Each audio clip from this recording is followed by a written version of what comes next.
Explorers dubbed it Shangri-La and the roof of the world. A land of breathtaking beauty and impossible terrain. A place where maps still have blank spaces and outsiders rarely venture.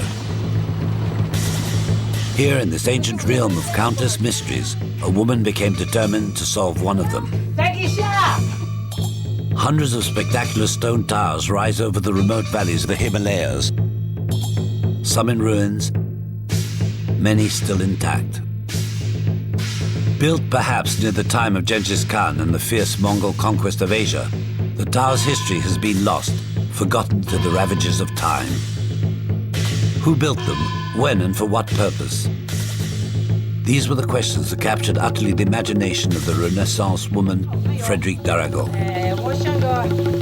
As I was in Kham searching for snow leopards, I had come upon the most incredible structures I'd ever seen, standing alone in the middle of nowhere. As I began inquiring about them, I discovered with amazement that nothing was known. Even the locals know little about the towers. Indeed, in this ancient land, only monks and pilgrims venture far from their home villages. Most have never seen the towers, and few are even aware of them. Consulting with Western Chinese scholars, Frederique, who speaks Mandarin and some Tibetan, found that the experts knew little about the towers, other than they had been reported in 4 regions of the Sino-Tibetan corridor. Among the Kyang, in Gyalrong, in Miniak, and further west in Kongpo. Frederique Darragon would not quit until she knew the story of these remarkable skyscrapers. This is the account of 6 expeditions undertaken by a lone investigator. The shots you see of Frederique were taken by her using a tripod, or by her driver or friends who at times came along on the journey. It was in 1998 that Frederique had first come upon the towers. Spread across a region roughly the size of Texas, the towers inhabit an area that gives the word remote a new meaning. The inaccessible valleys of Kham were long closed to foreigners because of the aggressive character of the inhabitants. Until very recently, there were no roads at all in this mountainous terrain. Even today, access is difficult, due in summer to heavy rains and landslides, and in winter to snows and avalanches. And then from then on, it depends of the weather, it depends of the rivers, it depends of a lot of things. You get stuck. Whenever night comes, that's where you're going to stay. Frederique sets out for the Min Mountains, where at 4,500 feet are found the Qiang, an ancient people. Altogether, I think there are still about 100. I've seen about 100. But I was told there were more towers in some totally very, very remote areas, like you had to be for 3 days on horseback to get there. Altogether, there must have been at least 600 or 700 towers.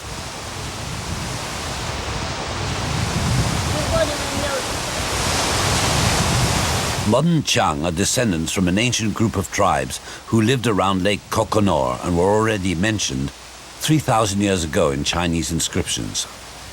Some of them migrated south, and by the 2nd century they were famous for building tall towers. By the 9th century, other Qiang had settled along the upper Yellow River and were to create the Miniak kingdom. The Qiang still speak distinct yet related dialects of an ancient language that predates Tibetan. But since the early Qiang had no written language, the story of how and why these towers came to be has been lost in time. Today, most Qiang also speak and generally write Mandarin Chinese. The local people are surprised yet delighted at Frederique's interest in their old towers.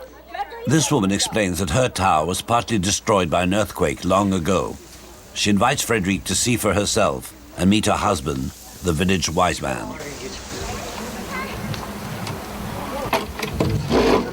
Ni hao.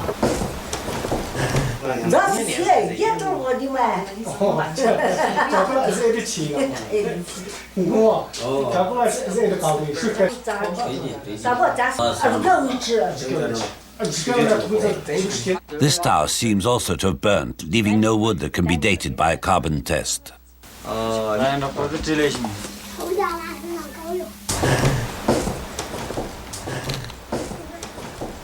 这个条路以前拿来吃什么？知道吗？这个打仗。以前嘛，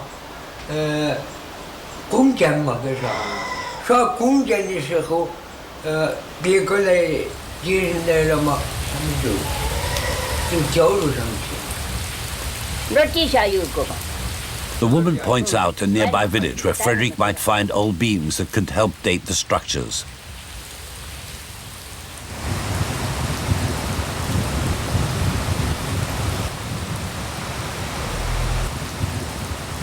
Frederick travels alone with her driver, Xiao Shu. This clever young Chinese driver will eventually double up as an assistant cameraman. Frederick sees a tower in a village that was badly damaged by earthquakes. The number of earthquakes here makes the presence of tall towers a mystery in itself. It is raining. Unaware of the danger, Frederick enters the tower to try and obtain a fragment of wood. So I entered that tower without any fear, even if it looked a little bit shaky, and I just start sawing the wood. And as soon as I start sawing the wood, part of the wall collapsed. And as a matter of fact, when I went back there only 6 months later, the whole tower had collapsed.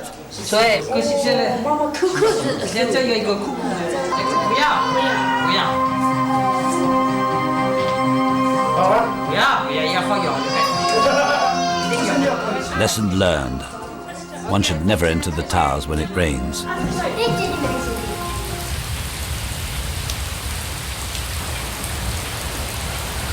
This beam, safely located outside the tower at its base, cannot have been replaced and so must be as old as the building. The carbon test will in fact give but the time when the wood was cut, a close approximation as to when the tower was built. Kham is well watered by the monsoons and is far greener and richer than most of Tibet.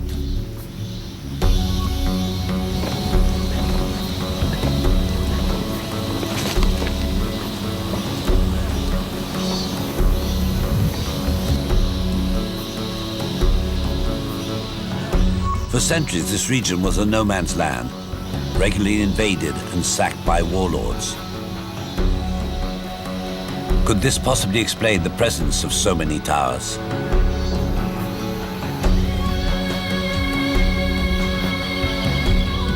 One may wonder why all these towers are bunched together, and what is the significance of the thin ridges along their sides.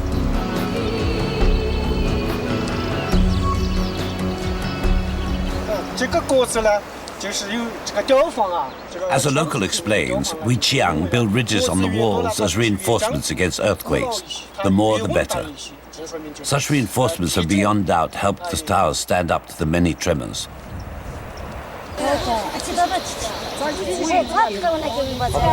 The colorful Qiang are a nearly self-sufficient community. Today they are all farmers, tilling terrace fields that yield an abundant harvest in spite of the steep slopes.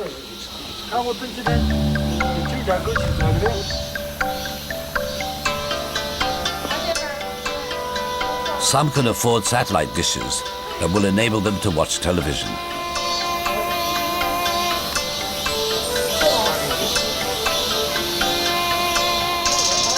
The Qiang are not Buddhist.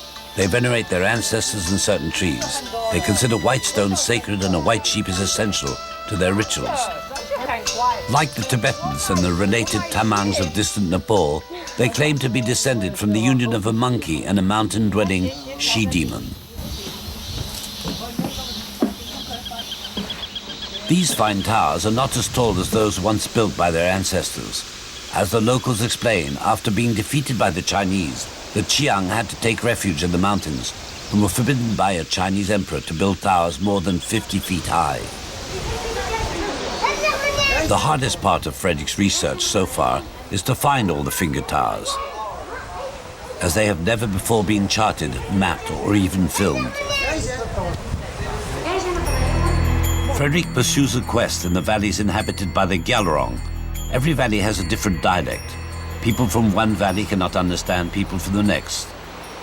Most get by with Kamke, a Tibetan traveler's language, or with Chinese.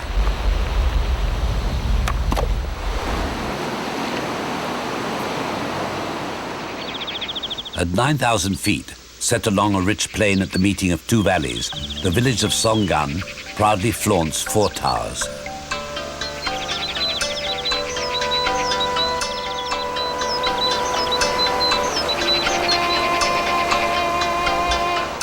Two of them are freestanding and star-shaped with 8 points each.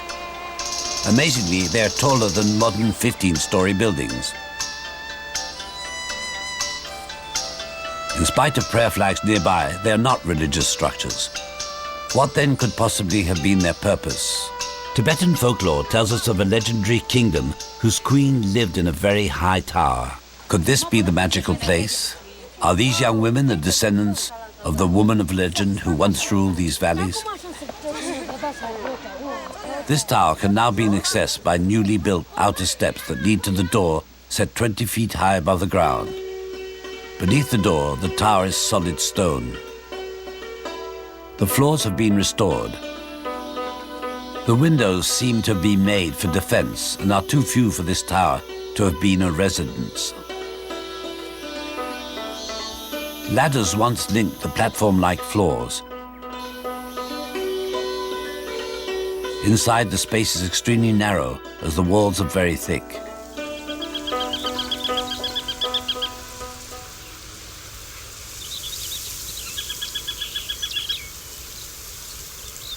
The flat dirt roof has collapsed and grass grows over the remains. What were these towers built for? Here their Chinese name is Feng Hu Tai, which means beacons. But if they were built as signal towers, why would you need more than one? The entrance to this tower is nearly 3 stories up. To explore the inside, Frederique must somehow find a very long ladder.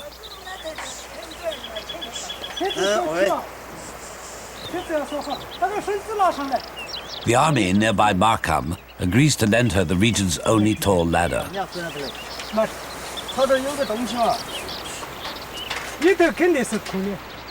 The officer then refuses that Frederique climb up herself, but finally gives in when she agrees to use a rope.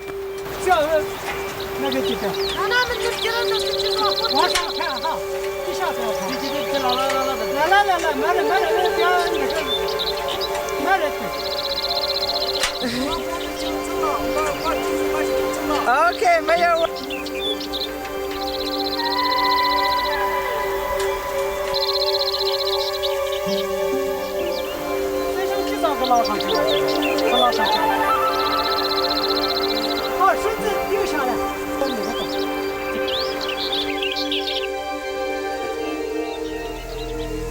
Here the walls are black and charred.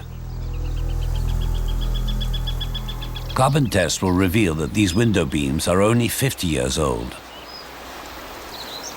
This indicates these towers have been renovated. One can see that the door has been also modified. Samples from the tallest tower indicates that it dates from the 13th century. What was life like here when these strange towers were built? It was near the time of Genghis Khan's conquest of Asia, when the Mongols had invaded Tibet. Being 700 years old, the towers are likely to have been put to different uses at different times, making it even more difficult to find their original purpose.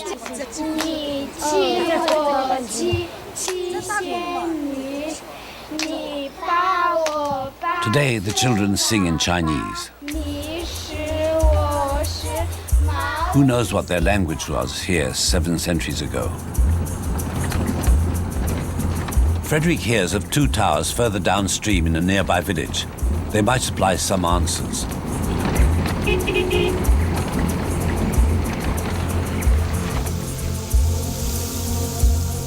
As in Songam, this freestanding star-shaped tower was erected in a village set upon a rich plain where 2 rivers meet.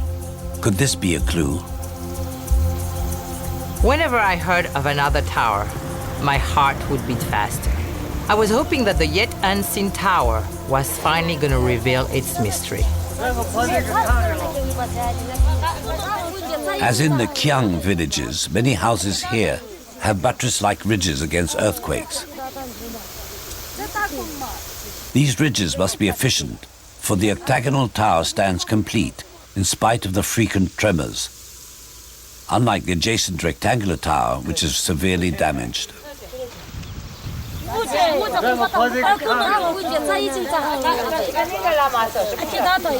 These monks offered to guide Frederique to the Tamba region, where they claim rise over 100 towers, some the tallest in Kham. Monks often travel and mingle freely with laymen. From the onset, the weather is bad and rapidly gets worse.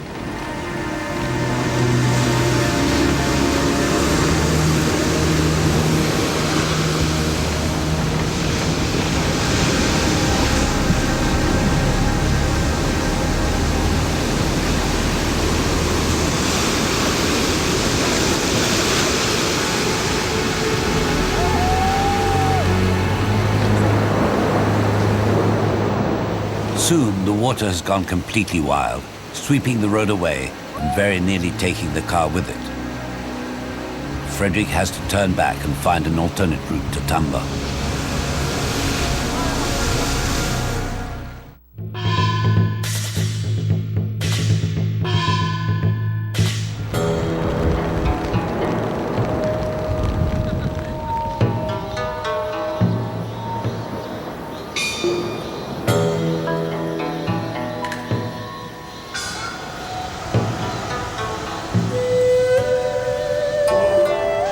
At long last, a rainbow greets her as she reaches the enchanted valley of Tamba.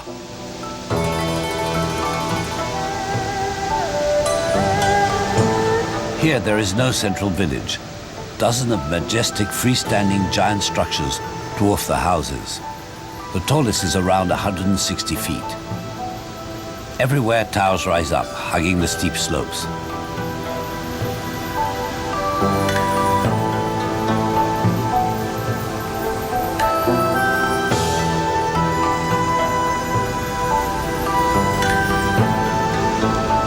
Could the towers be directly related to the region's wealth? 13 centuries ago, the Chinese Tang Annals described a rich kingdom of women in this area. Could this wealthy valley be the place? Beneath the towers, a rich harvest of wheat. Could the towers have been mere silos? But then why build the doors so high off the ground?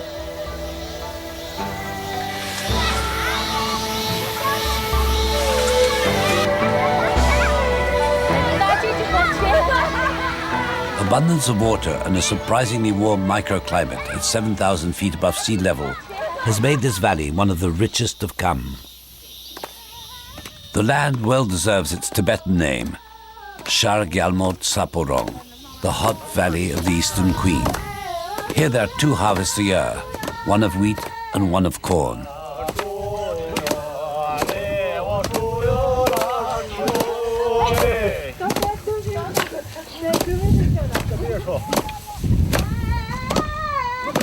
The wheat is here being flayed in the wind to separate the chaff from the grain.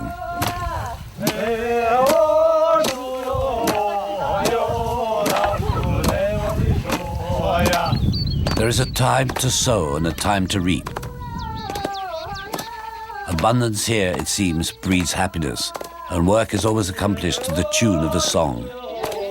Ploughing starts anew while the harvest is winnowed in the summer wind and stored away, but not in the towers.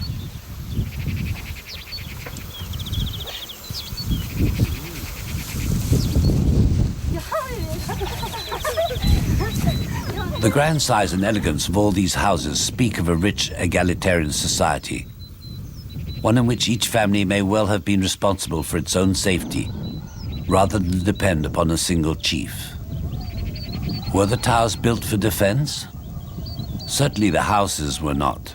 They are far too exposed and vulnerable. This tower, marked with a Buddhist sign for wind, is adjacent to a house and appears in good condition. It is the first we see associated with a religious symbol. Maybe it is still being used, but the tower is empty.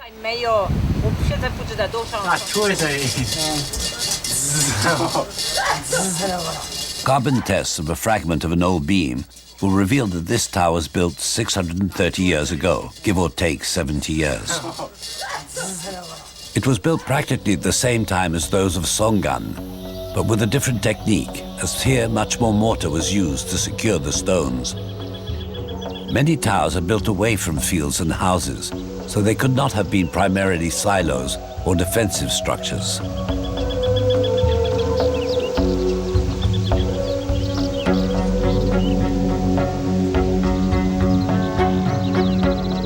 One folk tale claims that they were simply towers of pride, arrogant symbols of their owner's importance, built at a time when Kham grew rich from trade with Mongol-ruled China.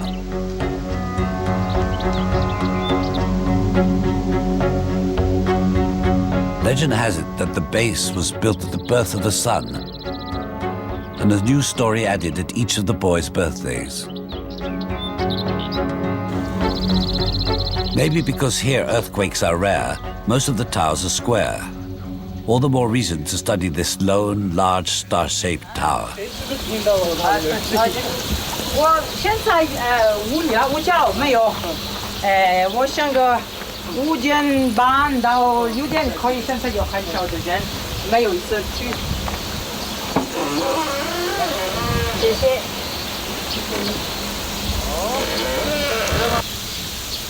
走，走。好，哎，我没有人包。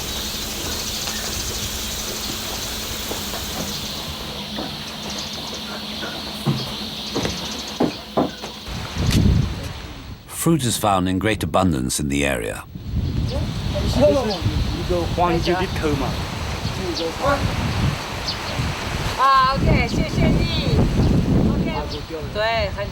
The young man explains that the towers belong to no one, unless they are backed against the house. Since this tower is near his home, he feels free to climb into it. Difficult to access, it will nevertheless give up its secret, a small piece of wood. The sample would prove to be yet once again 790 years old.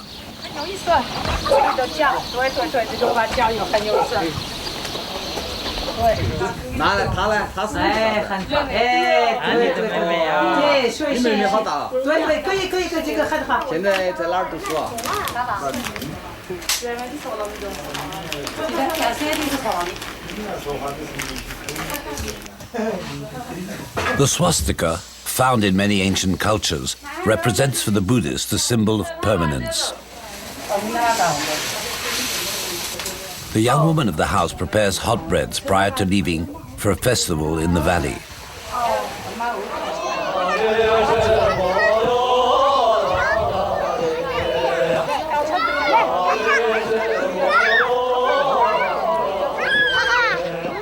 This harvest festival extends far back to before Buddhism reached the valley in the 11th century.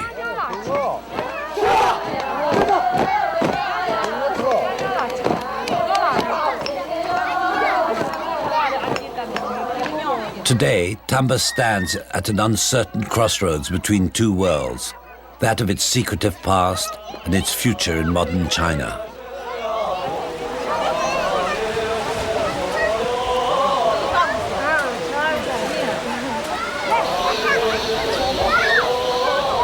Prayer flags decorate every place where evil spirits might lurk. This bridge crumbles under flags in honor of the Lungta, the wind horse, symbol of chance and good fortune. In all the Tamba area, there once stood over 260 towers. Approximately 70 are still standing, giant and amazing structures unaffected by centuries of earthquakes and upheavals.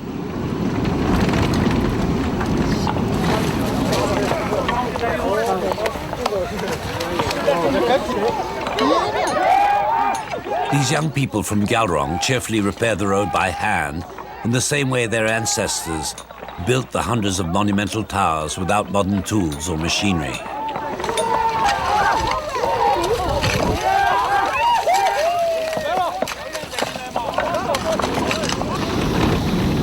The people of Sopo had informed Frederique that all around there were towers in practically every village, often adjoining old castles. To her surprise, while naming the villages, they ran off most of the names of the 18 kingdoms of Gyalrong that some scholars believed were legendary. Perhaps they were not legendary after all. Frederique's research continues as she heads south, searching for towers in remote villages often inaccessible by car. The mountains get steeper. Frederique, deprived of her helper Xiao Shu, who is affected by high altitude, sets out alone carrying the heavy tripod. An old woman acts as guide.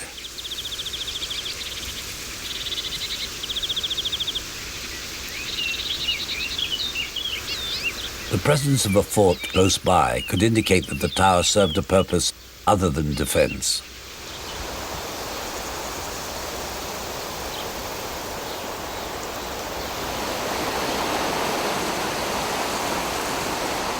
Deep ravines and shaky bridges lead to distant villages, and yet more towers.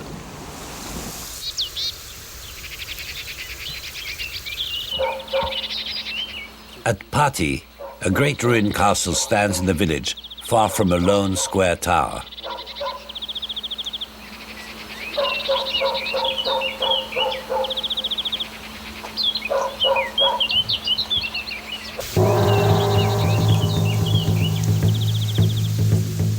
This castle is formed by two typical slant wall buildings on either side of a tower.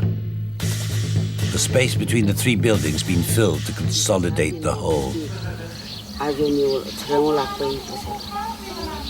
The women spin and chat quietly in the shadow of the land's former past.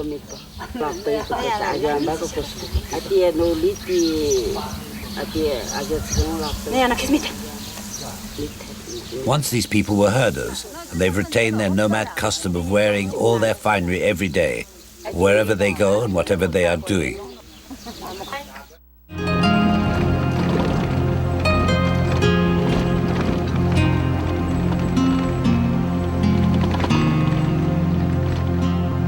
Three towers rise on a distant crest along the trail leading to the home of the Miniak. One of them resembles a star with 13 points. The tower is in ruins, yet one can still see high up an alignment of white stones, symbol of good luck. According to legend, the intricate design with 13 corners was drawn on the ground by a Tibetan woman with a ball of string. In gratitude and amazement, the local king married her for the feat. The passing herds suggest another possible purpose for the towers. Could they have been rallying points for nomadic herders on their annual migrations? A secure place in which to store the possessions they could not take along with them. Since Miniak have roamed this land for 7 centuries, these nomads must be the descendants of the people who built the towers. These nomads are Miniak, whose territory today lies south of the Gyalrong district. They were once part of the powerful Miniak kingdom that controlled the western portion of the Silk Road for 300 years until its destruction by the Mongols in 1227. After the destruction of their kingdom, they then moved southwards to where they are now found. Today's Miniak still speak a language related to the language of their lost kingdom. The incredible mystery is, how come people who did not even have a written language had such sophisticated constructions?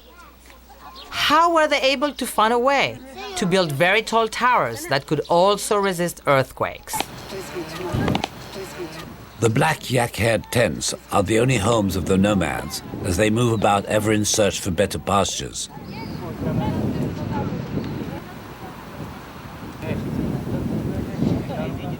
While some Miniaks are herders, others now live in villages.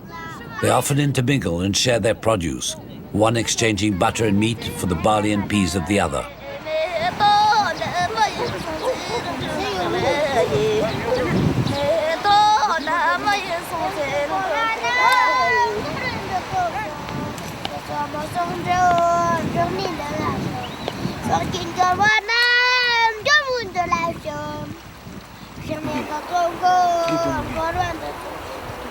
The nomads consider their hard life as much more pleasant than that of the sedentary farmers who tilled the land.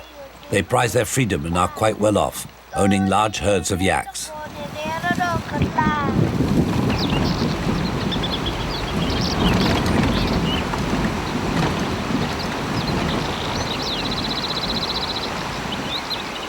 The nomads travel up into the mountains to cut trees, that they then haul down into the valleys, where tall trees are few.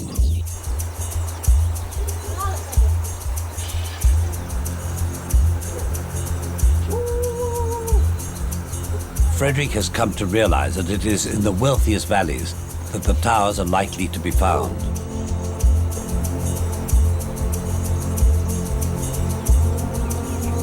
The rich agricultural valleys of the Miniak at 10,000 feet harbor spectacular manor-like farmhouses. For the Miniak are both famed warriors and master builders.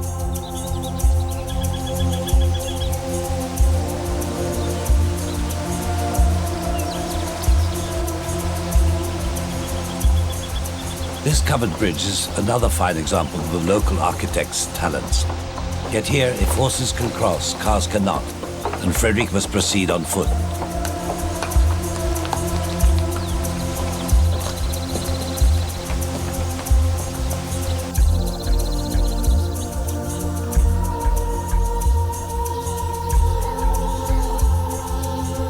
These twin towers are truly fantastic beyond belief, to use the words of the first European to see them in 1880.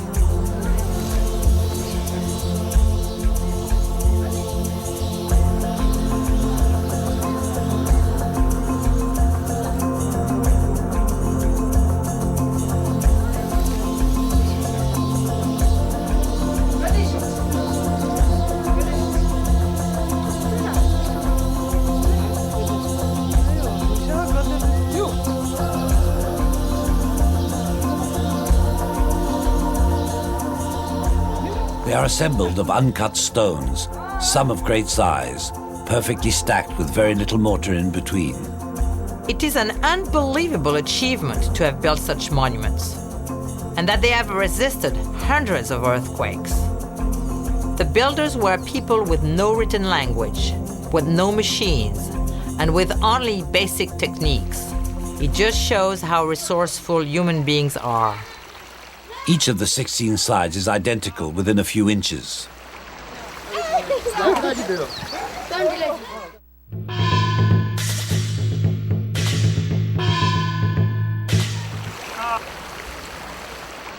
This is the season for harvesting, and the peas and barley are stored in the upper floors of the houses.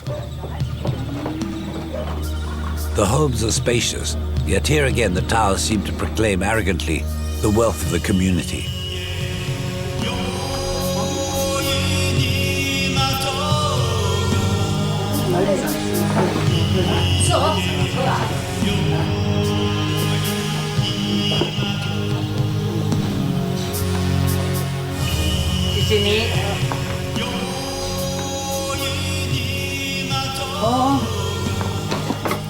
As usual, the ground floor is used as a stable.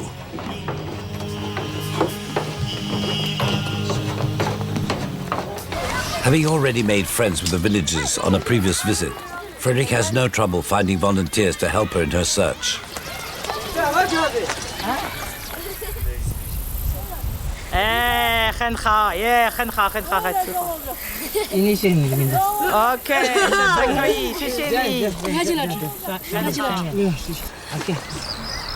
The two towers are in near perfect condition. They appear modern, yet carbon dating will reveal that they are fully 850 years old, built more than 4 centuries before the Dutch settled Manhattan.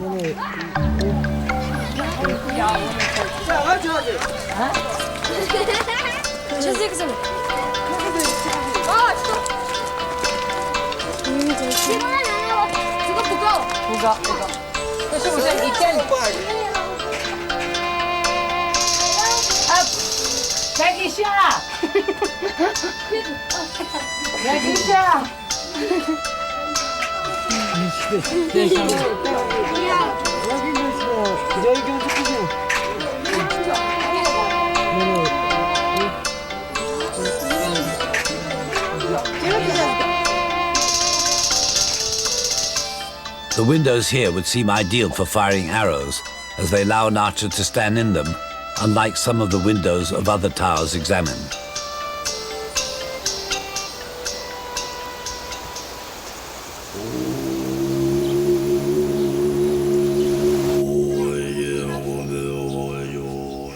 These dome-shaped clay pots are in fact funerary tormas, offerings of clay, often mixed with the ashes of the dead. Could this mean that the towers had a religious significance linked with the dead?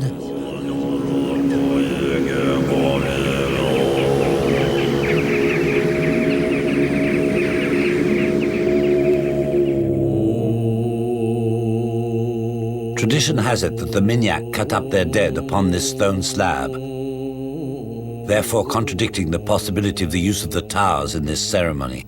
Sky burials are the most ancient of Tibetan rituals, probably hailing from ancient Persia.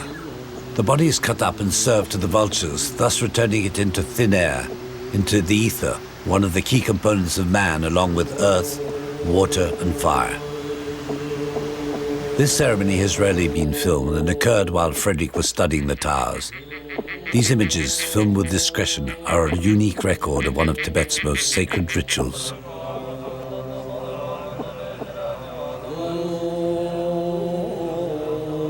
These are the tools that will be used to cut up the corpse.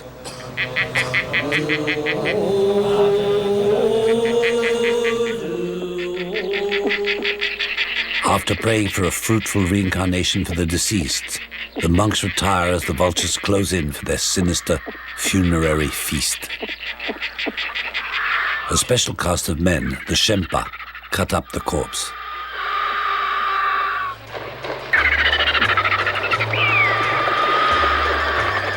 It's very emotional. The family is not present during a sky burial. Only the friends of the family are there. And when I asked them if I could film it, first they really didn't want to. But the people from the monastery were good friends of mine. And I told them I was just interested in their culture. I was not going to film the actual dead body, so they let me watch it.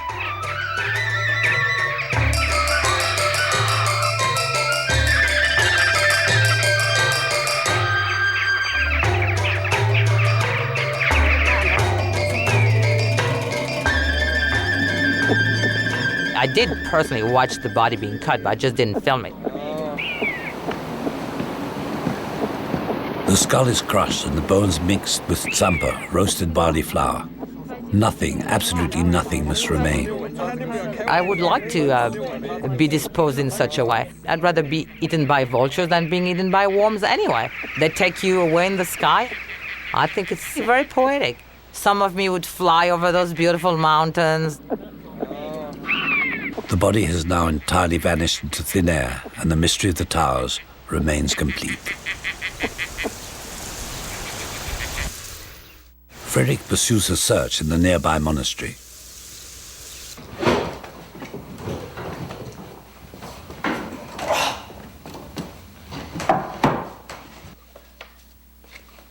As the monk explains, this book written in gold, a volume of the Kanjur, confirms the practice of sky burials in this valley for over 670 years. But there is no mention of towers associated with the ceremony. To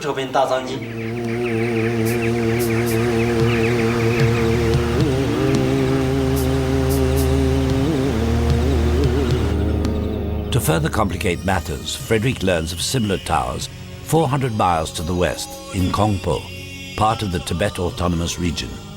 Once again, she sets off to see for herself.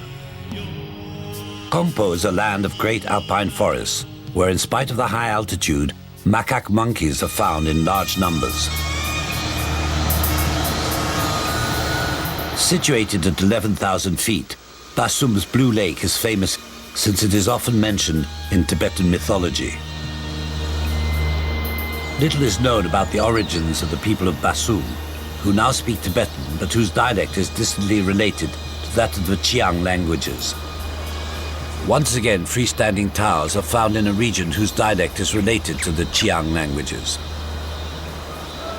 Here also, the people claim to be the descendants of the 6 children of the monkey and the mountain-dwelling Shidimun.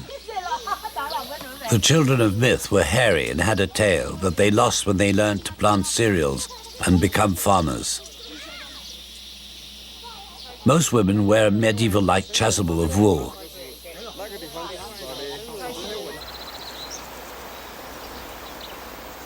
but more elegant are the ones made of silk lined with monkey fur.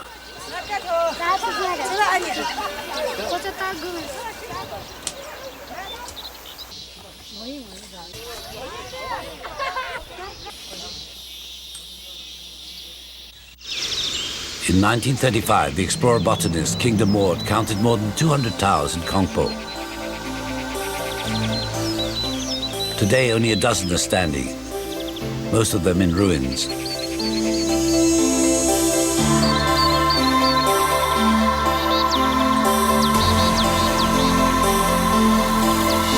This tower is in good condition. It looks similar to the ones seen in the east, but a closer look will reveal many differences. The stones are small and the mortar more abundant. The openings are also small, too small to have been of much use.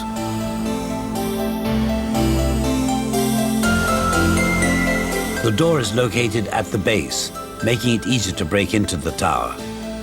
This tower is not star-shaped, but has 12 90-degree angles, the result of interlocking rectangles.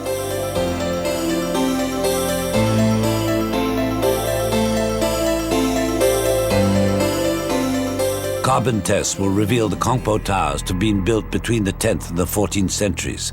This makes some of these towers over 1,000 years old, the oldest dated by Frederique.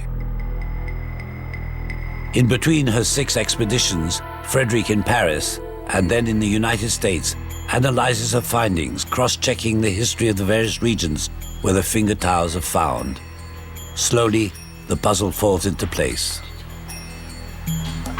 The carbon tests come up with a startling revelation.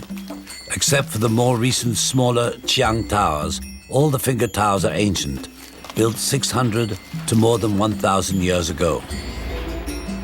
All the finger towers are found in regions that have no written language and have no written records of their history. Until recently, neighbors considered them barbarians. Little did they know about the sophistication of the architecture to be found in these unreachable valleys. Nearly a millennium after they were built, the towers of the Himalayas have finally given up their secrets.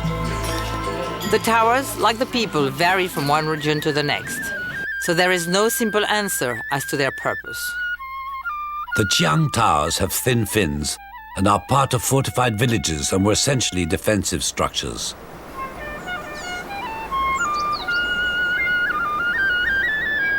The square and multi-sided towers of the Tumba valleys could be used for storage, but were essentially symbols of prestige. Built at a time of unprecedented wealth, when each family or village headman wanted to outdo his neighbors. The Kongpo towers were also towers of prestige. Extraordinarily, some of them were erected more than a century before the famous skyline of square towers built for the same reason in San Gimignano, Italy.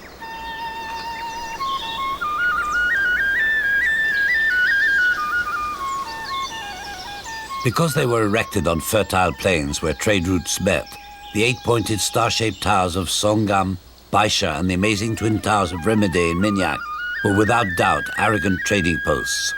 Far better than books, these amazing towers tell us of the pride and grandeur of the people who once inhabited this magic and sacred land called Kham.